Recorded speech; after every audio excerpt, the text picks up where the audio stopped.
In my last post, I talked about facts.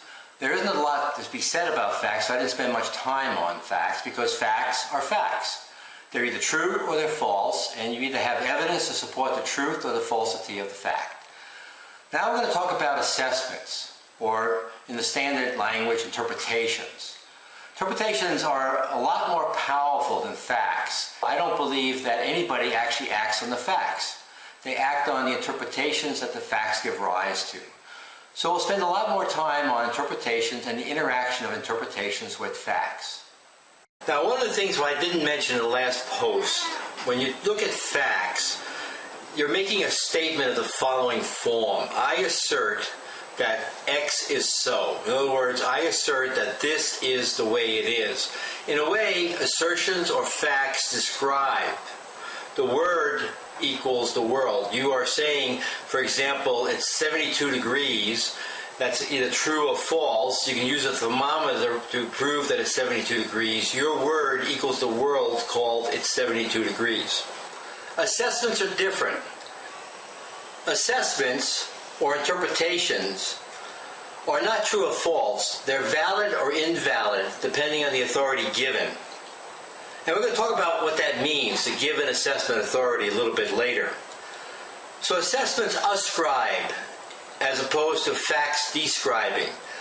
The world equals the word. So for example, if I make an assessment that John is untrustworthy, then my world of John being untrustworthy equals my word that John is untrustworthy.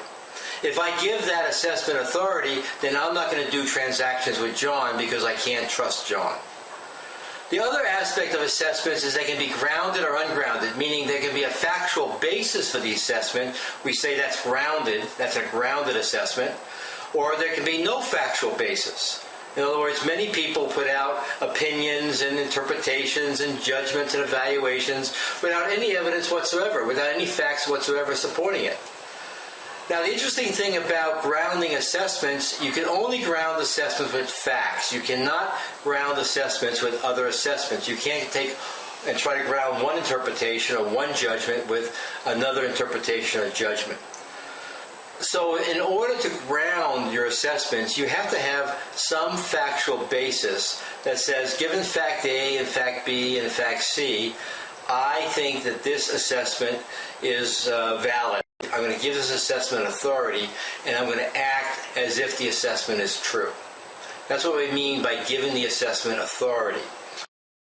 I hope you're not thinking assessments are bad and facts are good, because that would be totally the wrong message that I'm trying to convey. What I'm saying here is that you can't live life without assessments. We are assessing machines. Human beings are meaning-making machines.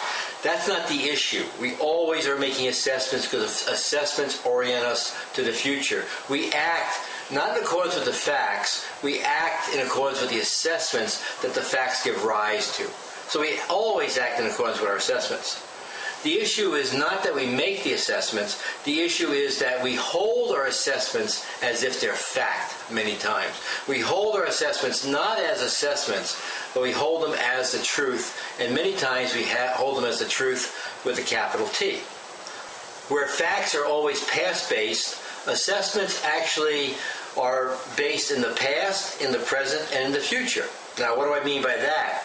When we make assessments, we use our past experiences in the present moment to guide ourselves into the future.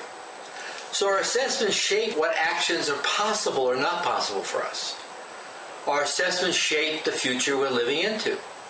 If our assessments are shaping our future, if our assessments are shaping the future we're living into, if our assessments cause us to decide what to do and what not to do, then it's very dangerous to live out of assessments that are totally ungrounded. Ungrounded assessments are dangerous. That's one aspect of it. And the other aspect of it is you've got to learn to hold your assessments lightly. They're only assessments. They're not the truth with a capital T. So I've mentioned grounding a number of times, grounding assessments. What does that mean? Okay? So the rules are that you cannot ground an assessment with another assessment. You have to ground assessments using assertions or facts. And it's a critical skill to distinguish between grounded and ungrounded assessments. It's really important to understand what level of grounding you have for your interpretations and what level of grounding you're dealing with when you're engaged in an authentic conversation with somebody. If I were having a conversation, let's say, with Jim, I would say, Jim, look, I am really concerned about the way we interacted in yesterday's meeting, and I really have to talk to you about that. Before I have this conversation, I want to assure you that I'm totally committed to resolving this issue, that we can work very collaboratively in future meetings, so I'm not going to let what happened yesterday get in my way the next time we're in a meeting together. And now I've stated my concern, I've stated my commitment. So Jim, let me tell you what I saw yesterday. When I proposed this idea, instead of supporting it or even asking questions about it, what I heard you say was that it was a bad idea and that it wasn't going to work. Now, that's a factual statement because if I had a tape recorder in there, I could have recorded that. And so my interpretation of that, Jim, is that you were putting down not only my idea, in a way you were putting down me. You were disrespectful for me because you didn't even give consideration to how the idea might be able to work. So now I've given my interpretation. In the future, if I don't get this resolved, I'm unlikely to present, ideas because I'm going to be concerned that you're going to take shots at them and not give them the proper respect and the proper vetting that could maybe take away some of the negative aspects of the idea and still preserve some of the positive aspects of the idea. So that's just one example of the beginnings of an authentic conversation where I state the concerns, I state my commitment, I state the facts that give rise to my concerns, I state the interpretation that facts have given rise to. And in this case, my interpretation is that Jim is not very supportive of me. Now, that's not the truth with a capital T, but that's my interpretation. If I give that interpretation authority, then in the future when I interact with Jim, I'm going to be very guarded in what I say. And to a large extent, the team is not going to have access to my full intellectual capability. So you see how that works?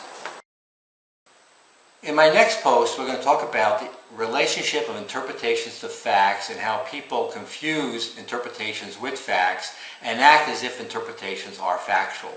I call that the big collapse. And there's a lot of mischief that comes up in relationships when this big collapse is in play and people don't recognize what's really happening. So the next post will cover that in detail, and we'll also cover some other things around the interaction of facts, interpretations, and maybe the beginning of emotional reactions as a result of having a conversation with another individual on a sensitive subject.